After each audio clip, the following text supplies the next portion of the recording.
Hola, ¿qué tal, amigas y amigos de América Latina y el mundo? Sean bienvenidos y bienvenidas a su espacio 7 preguntas con este servidor, Ernesto Villegas. Hoy tenemos como invitado al canciller del Ecuador, Guillaume o Guillermo Long. Bienvenido, señor canciller. Gracias, Ernesto. Muchas gracias por la invitación. Todo bien.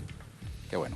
Mire, canciller, la dinámica de este programa muy sencilla. Usted, de estas 10 preguntas previamente redactadas por este servidor, usted debe escoger 6. Y la séptima pregunta la escoge nuestra audiencia a través de la página web de Telesur, telesurtv.net, y a través de las cuentas en Facebook y Twitter de esta televisora. Así que, de una vez, del 1 al 10. Bueno, yo creo que del 1 al 10, el 1. Ajá. Le faltan 5. 2, 5, 7, 9 y 10. Perfecto.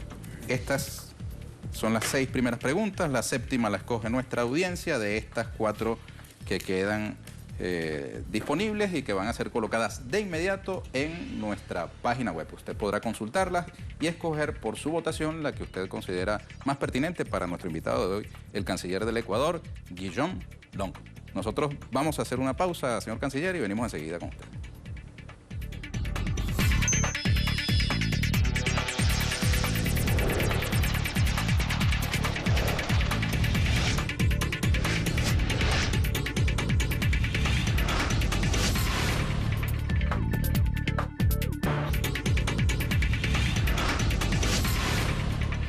Bienvenido, Guillaume Long, canciller de la hermana República del Ecuador.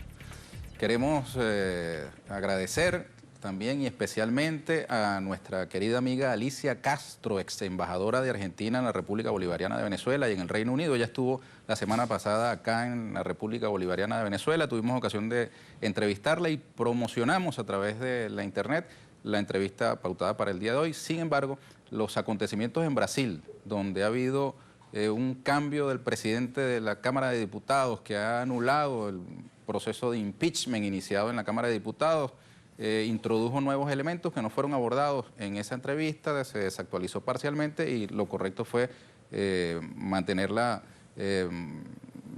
bajo la manga para, con los ajustes necesarios, difundirla oportunamente. Así que muy pronto estará con nosotros para ustedes Alicia Castro, ex embajadora de Argentina en la República Bolivariana de Venezuela y en el Reino Unido, conversando sobre diversos aspectos sobre la geopolítica de América Latina y sobre nuestros países.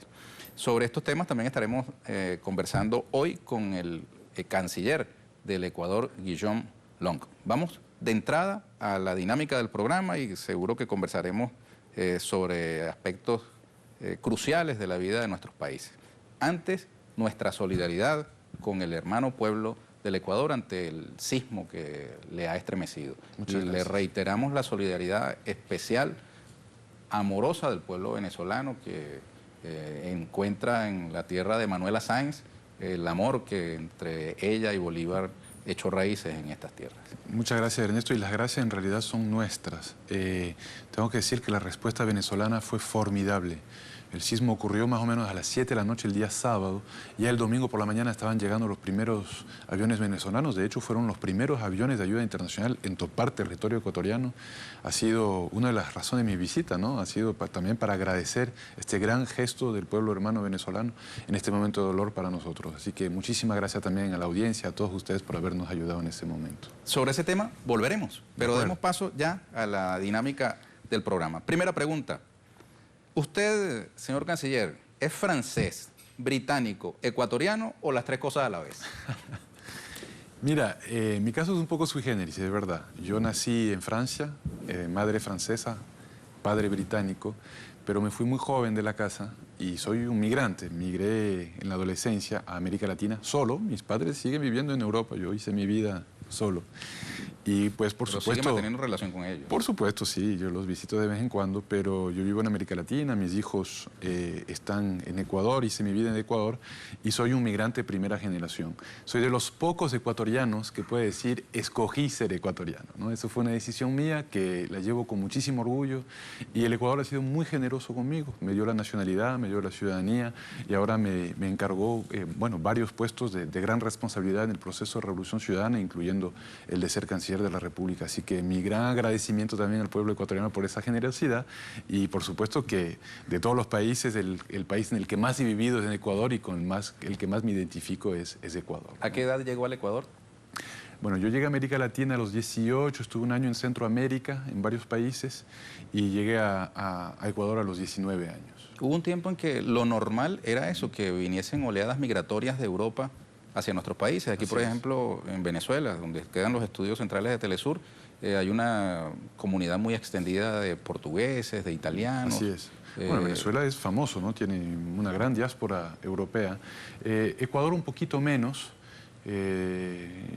Ecuador ha tenido diferentes oleadas, hubo una oleada en el siglo XIX también libanesa, Palestina, también China, diferentes países, pero no es lo de Venezuela con Italia, España, sí fue un gran fenómeno del siglo XX. En Ecuador no aconteció eso. Pero lo normal en este tiempo es que el flujo migratorio sea al revés, al contrario. Eso es otra cosa, sí, que nosotros fuimos un país que expulsamos a muchísimos migrantes, sobre todo en la década de los 90, y tuvimos una gran crisis en Ecuador, la crisis del año 99, quebraron 17 bancos, tuvimos 7 presidentes en 10 años, entre el año 96 y el año 2006 tuvimos 7 presidentes en 10 años, graves problemas de inestabilidad, tuvimos una gran crisis que expulsó mucha migración, perdimos nuestra moneda nacional, ¿no? En el año 2000, el sucre, tuvimos que adoptar el dólar y salieron cerca de 2 millones de inmigrantes en 5 años.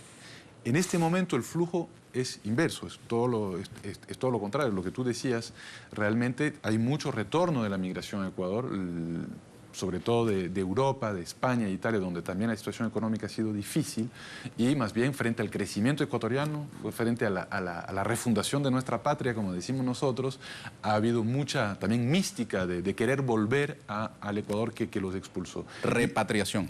Ha sido muy importante, sí, ellos mismos deciden volver, ha sido muy importante en el imaginario de la Revolución Ciudadana, en el imaginario político de la Revolución Ciudadana. Nosotros hablamos de 4 regiones, ¿no? La costa, la sierra, el oriente y Galápagos, y ahora bautizamos una 5ª región, que es la diáspora ecuatoriana en el mundo. Y esa 5ª región está volviendo el Ecuador, también tiene derecho a votar, eso es muy importante, es una parte constitutiva. Elige diputados en el exterior, ¿no? Elige diputados y además tiene representación propia. Hay 6 curules en nuestra Asamblea Nacional que son migrantes, que vienen 2 de América del Norte, 2 de Europa. Hay uno electo que tiene 30 años viviendo en Venezuela. Exactamente, ¿no? que migró a Venezuela. Y ellos pues representan a los migrantes ecuatorianos en el mundo. Eso es un caso bastante sui generis que no muchos países tienen. Siguiente pregunta. Vamos. Para Guillaume Long. ¿Cómo le gusta más que le llame? ¿Guillaume? ¿Guillermo? No tengo ningún problema, todo el mundo me llama cualquiera de los diferente, sí, cualquiera de los 3. ¿Cómo afectó el terremoto la vida política, social y económica de Ecuador? Bueno, el terremoto fue terrible, ¿no? Hemos pasado varios días, ya varias semanas, durmiendo poco, trabajando muchísimo, nos trastornó todos los esquemas, ¿no? Es algo que yo estaba con el presidente Correa en Roma, el presidente Correa estaba haciendo una visita al Vaticano, yo estaba con él, nos cogió a las 2 de la mañana, regresamos, por supuesto, enseguida, aterrizamos directamente en Manta, en la ciudad, en Manabí, que sufrió el embate del sismo, y vimos unas cosas realmente que uno no las olvida nunca, ¿no? Dantescas, ¿verdad? Sí, realmente muy fuerte. Bueno, estamos ya pasando, yo creo que ya fue el 16 de abril, ya llevamos casi 3 semanas después, estamos pasando a otra fase, que es la fase de albergar a los damnificados. La primera parte fue realmente emocionalmente muy difícil, porque era sacar a los sobrevivientes debajo de los escombros. Ahí, bueno, la ayuda internacional fue muy importante, con los canes, buscando personas. Algunos lograron sobrevivir varios días, se logró sacarlo. También sacar los cuerpos sin vida, porque porque es muy importante. Manaví es una zona muy caliente, con altas temperaturas, el riesgo de una epidemia, de un problema de salud pública muy fuerte acechaba, había que actuar. Desde esa fase fue muy dolorosa, muy difícil. Al día de hoy, ¿cuál es el balance en número de víctimas? Más de 660 víctimas, todavía algunas decenas de desaparecidos, pero estamos pasando a la fase de los damnificados, ¿no? Realmente muchos sobrevivieron porque además era una hora, 7 de la noche, un sábado, en una zona caliente donde la gente estaba un poco en la calle. Afortunadamente, el sismo duró 60 segundos, entonces muchas personas a los 20, 30 segundos lograron salir de sus casas, pero muchas de esas personas sobrevivientes ahora son damnificados. 30.000 personas sin hogar en este momento. Entonces, estamos en la segunda fase, encontrando soluciones, también campamentos con carpas muy cómodas. Tenemos todo un programa para que personas también reciban a damnificados en su hogar. El Estado da una ayuda económica a las familias que reciban realmente estos damnificados. Y la tercera fase, que va a ser también de largo plazo, que será la fase de la reconstrucción, muy costosa económicamente, pero también una gran oportunidad para acabar con estas ciudades sin planificación urbana, que respetan las normas de construcción, porque muchos de los edificios que se cayeron, estoy seguro que pasa en muchos países de América Latina, son aquellos que realmente, bueno, se había construido 2 pisos cuando alcanzaba el dinero y luego un tercero, un cuarto piso y sin ningún tipo de planificación, centros de ciudades bastante caóticos, y es una oportunidad para reconstruir todo eso, porque la mayoría de esto ya está caído. Y por supuesto, bueno, volver a prender la llama de la fe, de la esperanza, del empuje de nuestro pueblo para salir adelante. Entonces, yo creo que ya estamos más organizados, la emergencia pasó, ahora estamos entrando en una fase de planificación, de contingencia económica y de reconstrucción. Siguiente pregunta. ¿Cómo ve el futuro de América Latina? ¿En UNASUR y CELAC o en la vieja OEA? Bueno, definitivamente en la UNASUR y en la CELAC, ¿no? Yo creo que no podemos desaprovechar esto. Yo creo que es una construcción histórica de los primeros años del siglo XXI, es haber recuperado la soberanía, es haber recuperado la integración, es haber recuperado el amor propio, y eso significa también el amor hacia los otros pueblos de nuestra América, y no podemos echar a perder eso, ¿no? Toda la política exterior del Ecuador se basa en esa premisa, la integración de los pueblos latinoamericanos y recuperar, o sea, seguir con el camino trazado por nuestros líderes, por Hugo Chávez, por Néstor Kirchner, por Lula, por Correa, por Evo, por tantos, por Mujica. Hay una amenaza en este momento, hay una amenaza muy latente, hay una contraofensiva muy fuerte, ha habido algunas derrotas electorales en algunos países y se están aprovechando el contexto.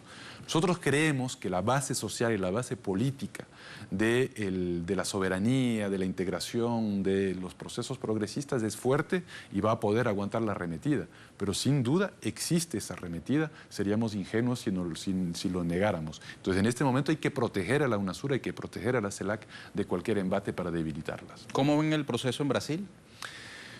Con mucha preocupación, con muchísima preocupación. Lo que acaba de pasar hoy cada minuto cambia un poco el escenario. De pronto es prematuro pronunciarse, pero por supuesto lo más clarividente es que hay que defender la democracia, hay que defender el Estado de Derecho, hay que defender la constitucionalidad en Brasil. Y estamos viendo si en la región no debe haber una reacción más fuerte, ¿no?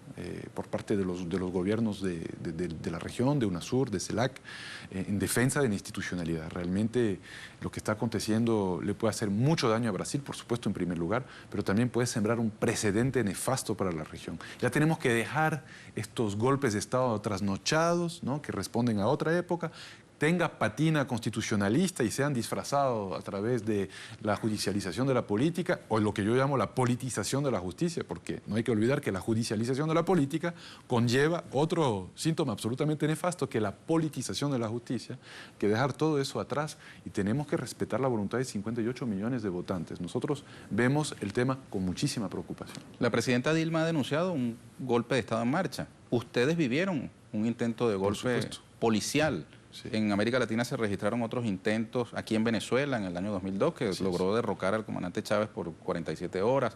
En Bolivia hubo con sus características, en Paraguay, en Honduras se salieron con la suya. Pareciera que ese expediente sigue vigente, ¿no? Sí, sí. Nosotros creemos que, bueno, en algunos países fueron golpes más burdos que en otros países. Yo creo que el golpe de Estado en marcha en Ecuador fue un golpe muy burdo, ¿no? Por parte de un motín policial, la vieja usanza armada con un secuestro de presidente, tuvimos que rescatarlo. El carro en el que fue rescatado fue avaliado, murieron varios miembros de las Fuerzas Armadas salvándole la vida al presidente de la República, Rafael Correa. El caso de Honduras también, nosotros siempre dijimos en aquel momento que, bueno, el presidente Zelaya lo sacaron a medianoche, se fue.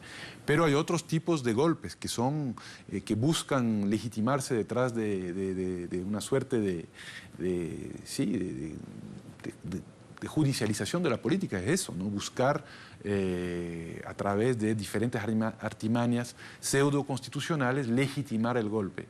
Brasil no es un sistema parlamentario, es un sistema presidencialista.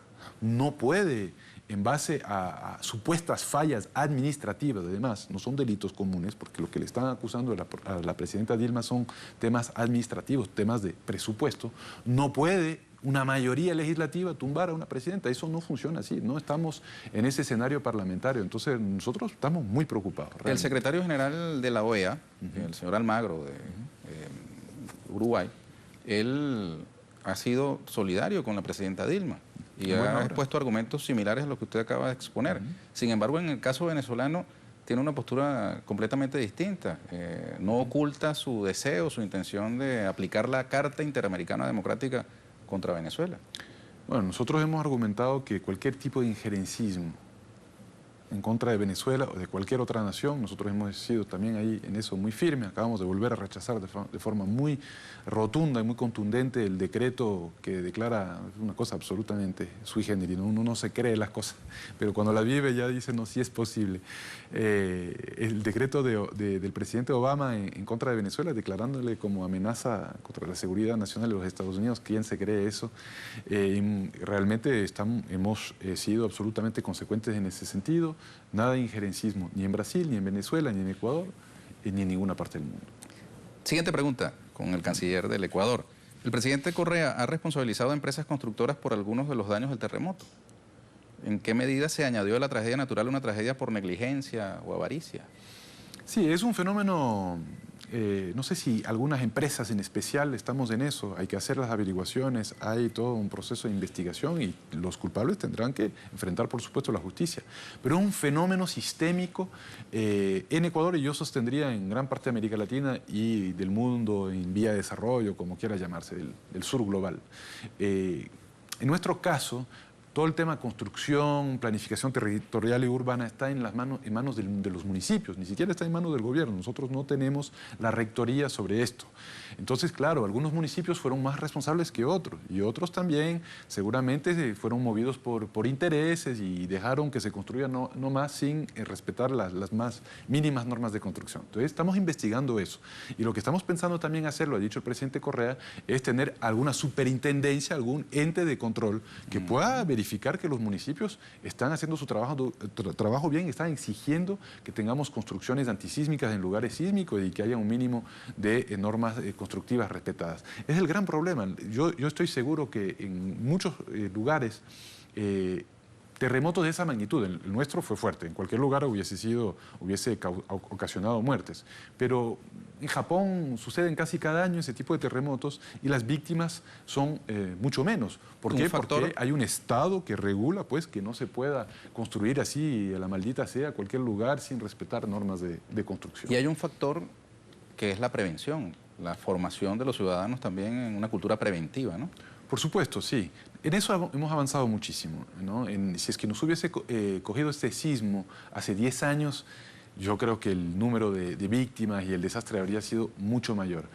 Creamos una Secretaría Nacional de Riesgos que tiene rango de ministerio, volvimos a dotar a los bomberos, a las Fuerzas Armadas, a la policía de herramientas mínimas, ¿no? No teníamos ni helicópteros en Ecuador, ¿no? Ya no había uno, y creo que había uno que volaba. Ahora tenemos una flota importante, las carreteras de la Revolución Ciudadana que permitieron llegar al lugar son muy importantes, todos los centros de salud, la gran revolución de salud que hemos creado, hemos construido más de 100 hospitales a lo largo de estos 9 años para hospitales grandes, ¿no? Para un país como Ecuador eso es una gran construcción de infraestructura que nos sirvió para recibir a las personas heridas, es decir, toda esa infraestructura, toda esa recuperación del rol central del Estado para precautelar derechos humanos nos ayudó muchísimo a la hora de salvar vidas. Yo creo en esta coyuntura, 10 años antes habría sido muchísimo más grave. Siguiente pregunta. Luego de su reunión con el presidente Nicolás Maduro, ¿hacia dónde se dirigen las relaciones bilaterales entre Ecuador y Venezuela? Bueno, las relaciones entre Ecuador y Venezuela llevan años en su máximo nivel. Lo volvimos a ratificar ahora con la canciller Delcy Rodríguez y, por supuesto, el presidente Maduro tuvo la gentileza de recibirme. Tuvimos una conversación muy amena, muy agradable. Hablamos de algunos temas. Por supuesto, le agradecí en persona toda la ayuda prestada por los rescatistas venezolanos en el terremoto. Hablamos de algunos temas bilaterales, regionales, el tema petrolero, que obviamente preocupa tanto a Venezuela como a Ecuador. Nosotros también somos un productor de petróleo, menos importante que Venezuela, pero juega un rol importante en nuestra economía. No nos interesa que se dispare el precio de nuevo para de nuevo colapsar de aquí al próximo ciclo, sino una estabilización de los precios. Entonces, en eso Ecuador y Venezuela tienen muchos intereses en común. Por supuesto, hablamos de Brasil, ¿no? Y de algunos temas. En fin, realmente yo creo que, bueno, seguimos siendo grandes amigos y yo creo que vamos a ser grandes amigos para largo. Bien. Sobre economía es la siguiente pregunta, que es la sexta, ya la séptima la presentaremos. En la época del neoliberalismo, Ecuador renunció a su soberanía monetaria. Sacó de circulación el sucre y asumió el dólar como moneda de curso legal. ¿Fue un cambio irreversible o algún día Ecuador volverá a tener su propia moneda? Eso es una excelente pregunta y es un debate que hemos tenido mucho a lo largo de los últimos años.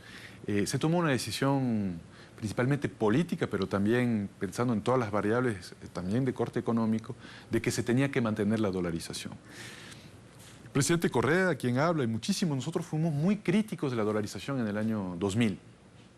Básicamente estuvimos en contra de la dolarización.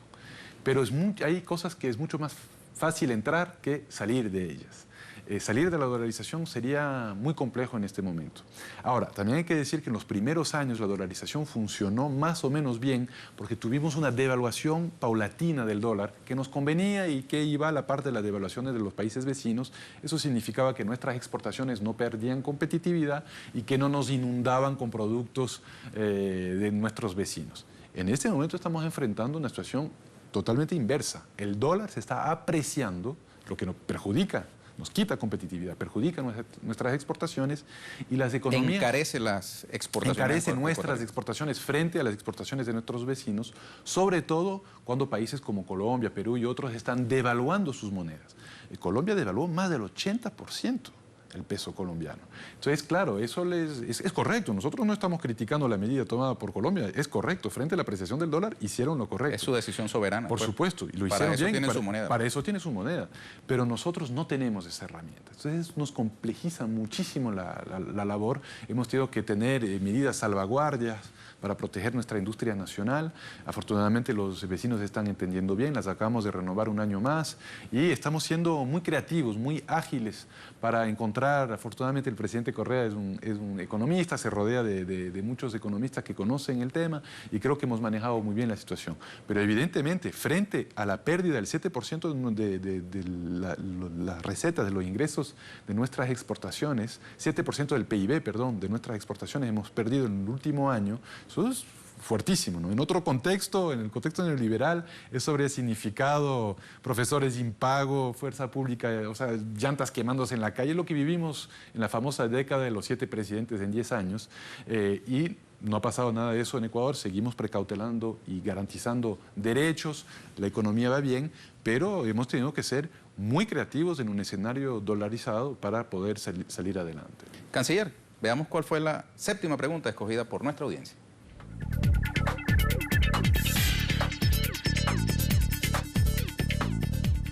La séptima es la 3. Veamos. Solicitar un préstamo del Fondo Monetario Internacional y vender una hidroeléctrica son medidas obligadas tras el terremoto o constituyen un giro estratégico en la política económica del presidente Correa. No, yo creo que no constituyen de ninguna manera un giro. Estamos además evaluando todas las posibilidades, todavía no están tomadas todas las decisiones que tenemos que tomar. Necesitamos liquidez para la economía. Nos ha ido bastante bien en el mercado internacional de crédito porque tenemos una economía sana, estamos con, además, tasa de deuda PIB bastante baja, estamos por encima del 30% del PIB de deuda, lo que evidentemente frente a Europa, que están por encima del 80% y algunos países incluso por encima del 100%, es una tasa sana de endeudamiento, no es exagerada, entonces todavía hay un colchón como para poder endeudarse. Ahora, con el FMI, ok, ningún problema. Con cualquiera que nos quiera prestar dinero, ningún problema. Siempre y cuando no haya condicionamientos, que es las famosas condicionalidades, las conditionalities, que nos imponían el Fondo Monetario Internacional, diciendo, bueno, te presto, pero reduces el salario mínimo por la mitad, privatizas toda la infraestructura pública, haces ajuste estructural. Todas estas cosas no lo vamos a permitir. Fuimos a decirles el primer día que nos interesa crédito, pero sin ningún tipo de condicionamiento de esa naturaleza. Y en general, los préstamos que hemos recibido, tuvimos también crédito chino que nos ha ayudado en este momento, en buena hora, siempre ha sido sin ese tipo de condicionamientos, ¿no? Toda la política económica del Ecuador ahora es absolutamente soberana. En Ecuador hay una palabra que se llama ñapa. Yapa, sí. Ñapa. Sí, con yapa, ñ. sí, no, con Y. Ah, porque nosotros en Venezuela tenemos una palabra que se llama ñapa. Ah, sí. La ñapa es cuando usted va a algún abasto y compra, qué sé yo. Te da un poquito más. Y le dan un poquito Sí. más. Entonces, esa ñapa es esta pregunta, Ok. que no fue escogida ni por usted ni por audiencia, pero me atrevo a colocarla sobre la mesa. Muy bien. Usted que es fanático de la ornitología, que es la ¿Cómo se observación enteró de de aves. eso? Hay que investigar. Servicio de investigación de Telesur. Periodismo. Que es la observación de las aves, ¿no? Sí. ¿Cómo observa los movimientos del águila imperial de los Estados Unidos por estos tiempos? Observamos. Hay que tener mucho cuidado. Hay una estrategia a nivel regional de fortalecimiento de la derecha. Llevan en el Ecuador 9, casi 10 años fuera y en otros países mucho más y están con mucha impaciencia de volver a ejercer el poder. Vemos también que han aprendido de los errores del pasado. Es decir, la derecha, lo vimos en algunos países, lo estamos viendo en Ecuador, se ha reinventado, ¿no? Mucho más juvenil, mucho más fresca, multicolor, trata de mostrar un rostro desideologizado. Yo no creo que sea para nada desideologizado, creo que es más ideológica que nunca, pero trata de mostrar un rostro más centrista para no espantar a la gente. Eso está pasando por lo menos en Ecuador. Y están siendo muy bien asesorados a nivel internacional a través de gurúes internacionales que viajan de un proceso electoral a otro. Uno de esos gurús es ecuatoriano, además, Jaime Durán Barba, que ha estado en algunos procesos electorales de la región, de la derecha de la región. Y obviamente hay una estrategia internacional. Entonces, no sé si la imagen del águila es exclusivamente un fenómeno norteamericano o si es digamos, una estrategia de la derecha transnacional en todos nuestros países para tratar de aprovechar el momento de la caída de los precios de los commodities y de algunas dificultades que enfrentamos en el ámbito de lo económico y lo político, lo que es apenas lógico si es que estamos en el gobierno varios años, en realidad hay momentos de bache económico, en momentos en donde enfrentamos mayor o menor conflictividad política, pero se están aprovechando el momento para tratar de regresar. Y nosotros estamos muy vigilantes. Afortunadamente en Ecuador creemos que tenemos fuerza política, tenemos un proceso electoral, elecciones presidenciales en febrero del 2017 que estamos seguros que vamos a ganar. No veo ningún candidato de la oposición con verdaderas posibilidades, pero pelearemos cada voto como que si no tuviéramos ninguno. No hay que descuidarse en este momento, evidentemente, hay que estar más firmes que nunca. Perfecto. Terminemos con un mensaje suyo para América Latina y el mundo. Bueno, muy breve. Debemos seguir con la integración. La integración de los pueblos es la única forma de conseguir la soberanía de nuestra América. Estoy más convencido que nunca que la integración es el camino. Están tratando de debilitar la integración, están tratando de debilitar los mecanismos que hemos creado recientemente, el ALBA, la UNASUR, la CELAC, y tenemos que seguir teniendo fe en que la respuesta al mundo, la respuesta al siglo XXI, la respuesta a los grandes retos que enfrenta la humanidad, las tenemos que enfrentar como latinoamericanos desde América Latina y desde una América Latina unida.